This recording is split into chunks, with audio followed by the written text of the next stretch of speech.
Vida de Santo Antão, por Santo Atanásio. Capítulo 8º. Parte 7ª, final.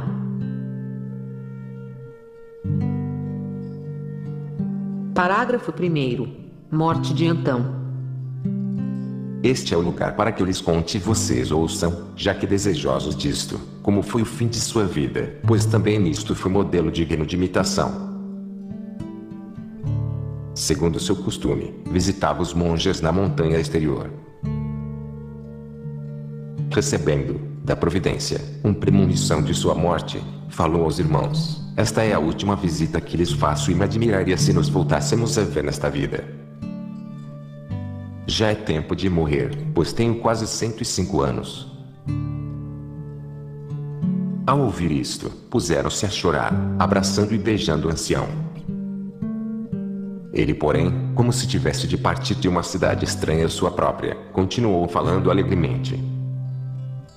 Exortava-os a não se relaxarem em seus esforços nem a se desalentarem na prática da vida ascética, mas a viver como se tivessem de morrer cada dia e, como disse antes, a trabalhar duramente a fim de guardar a alma limpa de pensamentos impuros, e a imitar os homens santos. Não se aproximem dos cismáticos melecianos, pois já conhecem seu ensinamento ímpio e perverso. Não se metam para nada com os arianos, pois sua religião é clara para todos. E se veem que os juízes os apoiam, não se deixem confundir, isto se acabará, é um fenômeno mortal, destinado a seu fim em pouco tempo. Por isso, mantenham-se limpos de tudo isto e observem a tradição dos padres e, sobretudo, a fé ortodoxa em nosso Senhor Jesus Cristo, como aprenderam das Escrituras e eu tão frequentemente o recordei. Quando os irmãos instaram para que ficasse com eles, até morrer, ali, recusou-se a isto por muitas razões, segundo disse, embora sem indicar nenhuma. Especialmente era por isto, os egípcios têm o costume de honrar com ritos funerários e envolver em sudários de linho os corpos dos homens santos e particularmente dos santos mártires, mas não os enterram, colocam-nos sob divãs e os guardam em suas casas, pensando honrar o defunto deste modo. Desde os primeiros dias da Igreja teve-se o costume de honrar os corpos dos mártires e dos homens santos. É provável que Santo Atanásio e Santo Antão impugnem não o fato de honrá-los, mas de que se guardem os corpos nas casas em vez de sepultá-los como havia sido sempre o costume cristão. Em todo o caso, que a mesma honra fosse dada aos mártires e aos homens santos demonstra mais uma vez que a vida ascética havia tomado todos os paralelos do martírio. Antão pediu muitas vezes inclusive aos bispos que dessem instruções ao povo sobre esse assunto. Ao mesmo tempo envergonhou os leigos e reprovou as mulheres, dizendo que isto não era correto nem reverente, em absoluto. Os corpos dos patriarcas e dos profetas se guardam em túmulos até estes dias, e o corpo do Senhor também foi depositado num túmulo e puseram uma pedra sobre ele. São Mateus 27,60. Até que ressuscitou ao terceiro dia. Ao expor assim as coisas, demonstrava que cometiam erro e que não dava sepultura aos corpos dos defuntos, por santos que fossem. E em verdade, quem maior ou mais santo que o corpo do Senhor? Como resultado, muitos que o ouviram começaram desde então a sepultar seus mortos. Na medida em que o cristianismo, com sua visão espiritualizada da vida para além da morte, foi penetrando os costumes egípcios, foram diminuindo o embalsamamento e a mumificação, práticas associadas à crença na necessária participação do corpo na outra vida. E deram graças ao Senhor pelo bom ensinamento recebido. Sabendo disto, Antão teve medo de que fizessem o mesmo com seu próprio corpo. Por isso, despedindo-se dos monges da montanha exterior, apressou-se para a montanha interior, onde costumava viver. Depois de poucos meses, caiu doente. Chamou os que o acompanhavam. Havia 2 que levavam vida ascética havia 15 anos e se preocupavam com ele devido à sua idade avançada. A tradição identificou estes monges como sendo Amatas e Macário ou Isaac Pelusiano. E lhes disse: vou-me pelo caminho de meus pais. Como diz a Escritura. Confiram RS 2,2, Josué 23,14. pois me vejo chamado pelo Senhor. Quanto a vocês, estejam vigilantes e não façam tábula rasa da vida ascética que tanto tempo praticaram. Esforcem-se por manter seu entusiasmo como se estivessem começando agora. Já conhecem os demônios e seus desígnios, conhecem também sua fúria e também sua incapacidade. Assim, pois, não os temam, deixem antes que Cristo seja o alento de sua vida e ponham nele sua confiança. Vivam como se cada dia tivessem de morrer, fazendo atenção a si mesmos e recordando tudo o que ouviram de mim. Não tenham nenhuma comunhão com os cismáticos e absolutamente nada com os hereges arianos. Sabem como eu mesmo me guardei deles devido à sua pertinaz heresia contra Cristo. Sejam ansiosos em manifestar sua lealdade primeiro a Cristo e depois a seus santos, para que depois de sua morte eles os recebam nas moradas eternas. São Lucas 16,9. Como amigos familiares. Gravem este pensamento, tenham-me como propósito. Se vocês realmente se preocupam comigo e me consideram como pai, não permitam que ninguém leve meu corpo para o Egito, não aconteça que me guardem em suas casas. Foi esta a razão que me trouxe para cá, a montanha.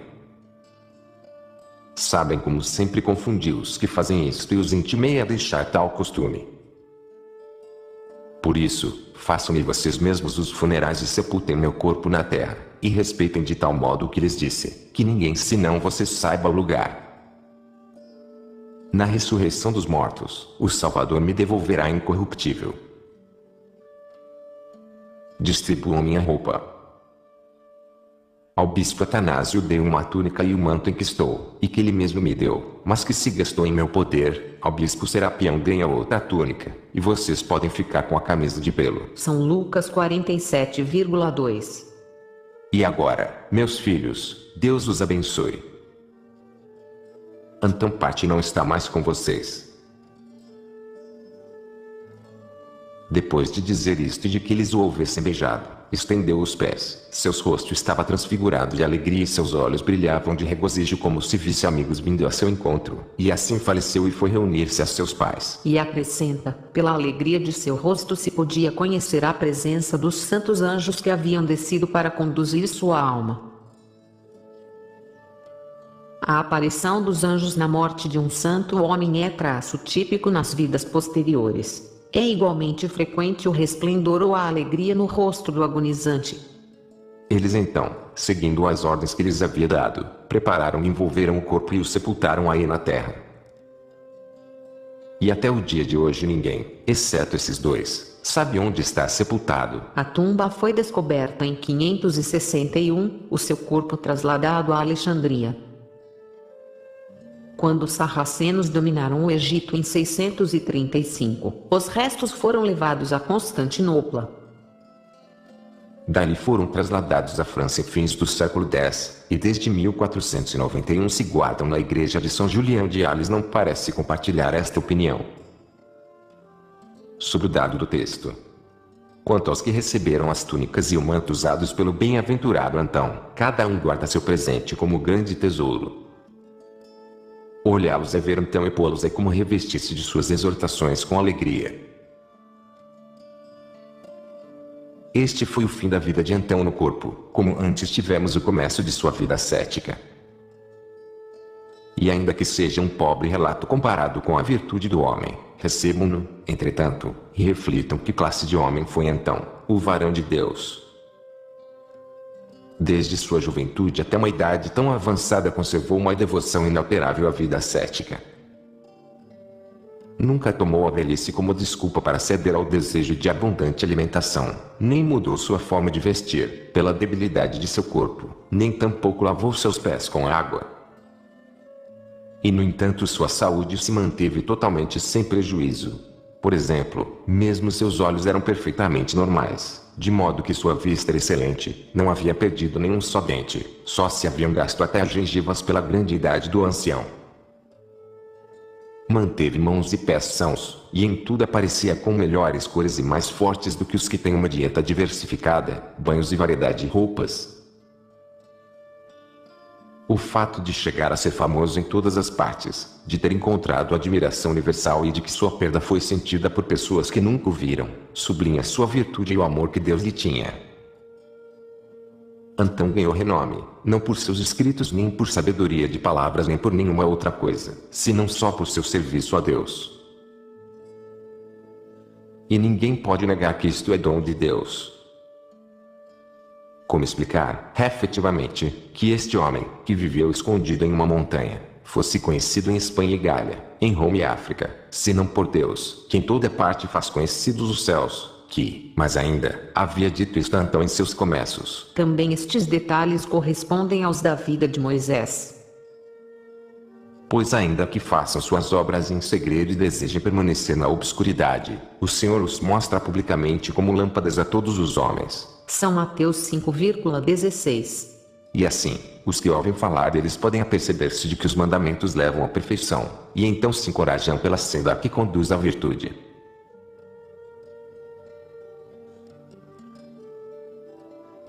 Parágrafo 2º, epílogo. Agora, pois, leiam isto aos demais irmãos, para que também eles aprendam como deve ser a vida dos monges, e se convençam de que nosso Senhor e Salvador Jesus Cristo glorifica os que o glorificam.